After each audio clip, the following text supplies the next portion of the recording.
Graças e paz, queridos. Deus abençoe você nesta oportunidade, na nossa devocional de hoje. Quero com você compartilhar o texto da palavra de Deus do Salmo de número 19. Salmo de número 19. E diz a palavra de Deus: Os céus proclamam a glória de Deus e o firmamento anuncia as obras de suas mãos. Um dia discursa a outro dia e uma noite revela conhecimento a outra noite. Não há linguagem, nem há palavras, e deles não se ouve nenhum som. No entanto, por toda a terra se faz ouvir a sua voz, e as suas palavras até os confins do mundo. Aí pôs uma tenda para o sol, o qual, como noivo que sai dos seus aposentos, se regozija como herói, a percorrer o seu caminho. Principia numa extremidade dos céus, e até a outra vai o seu percurso, e nada refoge ao seu calor. A lei do Senhor é perfeita e restaura a alma. O testemunho do Senhor é fiel e dá sabedoria aos simples. Os preceitos do Senhor são retos e alegram o coração. O mandamento do Senhor é puro e ilumina os olhos. O temor do Senhor é límpido e permanece para sempre. Os juízos do Senhor são verdadeiros e todos igualmente justos. São mais desejáveis do que o ouro, mais do que muito ouro depurado, e são mais doces do que o mel e o destilar dos favos.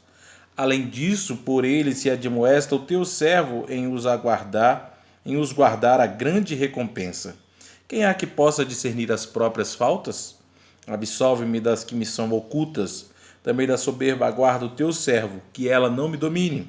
Então serei irrepreensível e ficarei livre de grande transgressão. As palavras dos meus lábios e o meditar do meu coração sejam agradáveis na tua presença, Senhor, rocha minha e redentor meu. Senhor Deus, muito obrigado porque a tua palavra ela é viva e eficaz, e obrigado porque nós temos aqui a oportunidade de ouvir a tua doce voz. Fale conosco por meio desta devocional, em nome de Jesus. Amém. Há um questionamento durante muito tempo e em todas as épocas e ainda continuará existindo. Deus existe? E esse questionamento ela vai continuar assim por causa da nossa natureza caída. Não se discute uma coisa que todo homem já nasce com um senso religioso. Ele procura algo para adorar. Se ele não adora as coisas ou algum objeto, ele passa também a adorar a ele mesmo, cultuar a si mesmo, por achar que não depende de ninguém, então se julga ser um Deus por não depender. E de fato, em toda época, em todo momento, você pode ainda encontrar alguém que questione se Deus existe, por que acontecem essas coisas? Se Deus existe, por que há tantos problemas no mundo? Se Deus existe, por que há miséria, por que há fome? São esses questionamentos. Só que não há como discutir sobre a existência de Deus. Por mais que a ciência tenta colocar uma ideia errônea, onde afirma que a existência do mundo se deu através de uma explosão, através de um evolucionismo, e você percebe que isso não passa também de uma fé sem fundamento. Pelo contrário, já temos um fundamento. E aqui eu quero apresentar algumas razões para você entender na existência de Deus. O texto que acabamos de ler, você pode observar que a própria criação revela quem Deus é. A existência de um Deus eterno, um Deus vivo e poderoso. Porque a própria criação revela um Criador. Mesmo uma pessoa que não conhece a graça especial, ou seja, a graça irresistível, ela tende a dizer que, olha, existe alguém que criou. Você pode perceber em alguns filósofos aí no decorrer da história, onde achava que existia algo superior, que de fato era o Criador, mas não tinha essa revelação especial que foi colocada no coração daquele que creu no Evangelho, que creu na salvação, que creu em Cristo como seu Salvador. Então a existência de Deus, nós entendemos que a própria criação revela quem Deus é.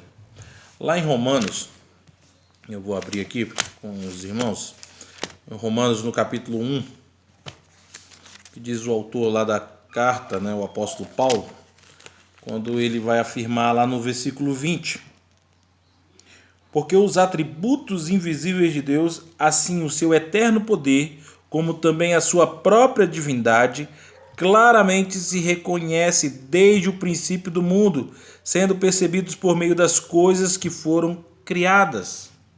Tais homens são, por isso, indesculpáveis. Essa é uma verdade. Essa é a primeira razão que você precisa entender, que a própria natureza revela quem Deus é. Por isso, tais homens serão indesculpáveis no último dia.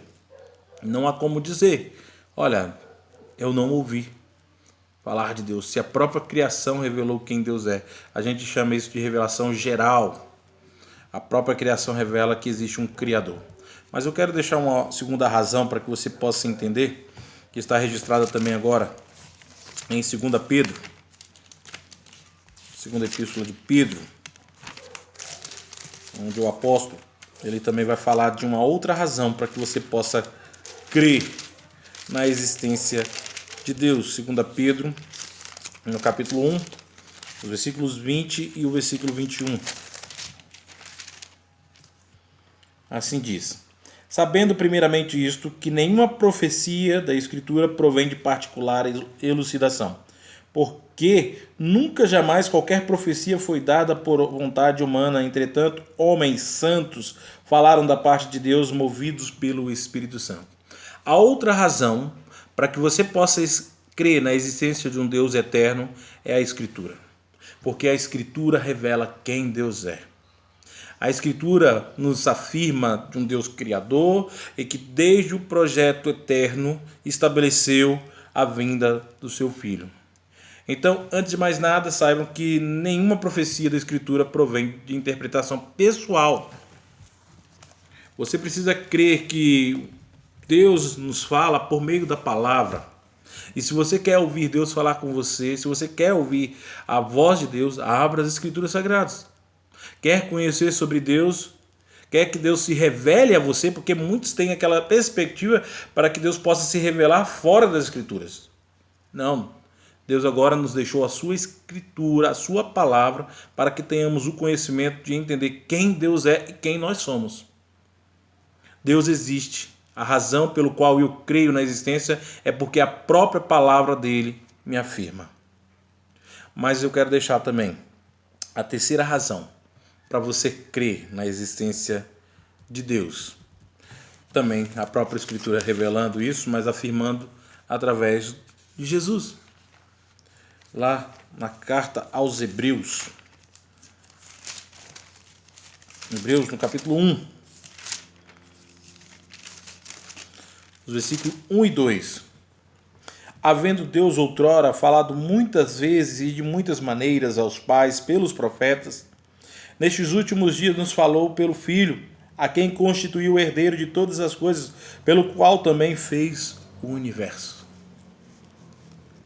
Jesus é a expressão exata do ser de Deus. Quando a gente olha toda a temática dessa carta aos Hebreus, você vai ver o fato da existência de Deus. E pelo fato de Deus existir, ele teve que enviar o seu Filho, porque tínhamos uma dívida no qual nós não poderíamos pagar. E este Deus bendito, gracioso, misericordioso, enviou o seu Filho. E agora, se queremos entender o propósito da redenção, nós olhamos para Cristo, porque Deus se revela através do seu Filho. Quer um exemplo? Houve um questionamento lá em João 14, onde os discípulos já estavam ali também com o coração um pouco abatido por causa já da ida do Salvador ao martírio, ou seja, a sua morte. E até então fizeram alguns questionamentos com respeito do caminho, onde Jesus fala: eu sou o caminho, a verdade e a vida, ninguém vem ao Pai a não ser por mim. Porém, um dos seus discípulos também questionou com respeito de ver a Deus, como foi o questionamento de Filipe: mostra-nos o Pai. E Jesus então, olhando a Filipe, direcionou: olha, quem vê a mim, vê o Pai. É nesse sentido que nós entendemos a existência do Deus eterno. que o próprio Filho se fez carne e assumiu a forma humana para então aplacar a ira do Deus eterno e nos trazer a redenção. Hoje você então que compreende essa graça especial, entende a crucificação, a redenção e entende também que existe uma nova Jerusalém, no qual um dia estaremos com Ele e o veremos face a face, como Ele é. Deus existe e as razões estão evidenciadas, tanto na criação, tanto como você pôde entender nas Escrituras Sagradas, como em Cristo, que é a expressão exata do ser de Deus. Que Deus assim nos abençoe. Amém. Senhor Deus, continue a nos abençoar com a palavra do Senhor, continue a nos revelar a graça, maravilhosa graça que está realizada, que foi realizada na cruz do Calvário. Obrigado a Deus porque Cristo, de fato, nos trouxe a compreensão exata do ser de Deus. E muito obrigado a Deus porque a tua misericórdia não tem fim. Graças te damos, ó Deus, porque entendemos o teu amor e o teu cuidado através de Cristo Jesus. Nós oramos a ti em nome de Jesus. Amém. Amém. Queremos aqui mais uma vez deixar a nossa sugestão, no nosso card acima das nossas devocionais, para que você continue acompanhando e continue também compartilhando com os demais que queiram também ouvir da palavra de Deus. Deus os abençoe.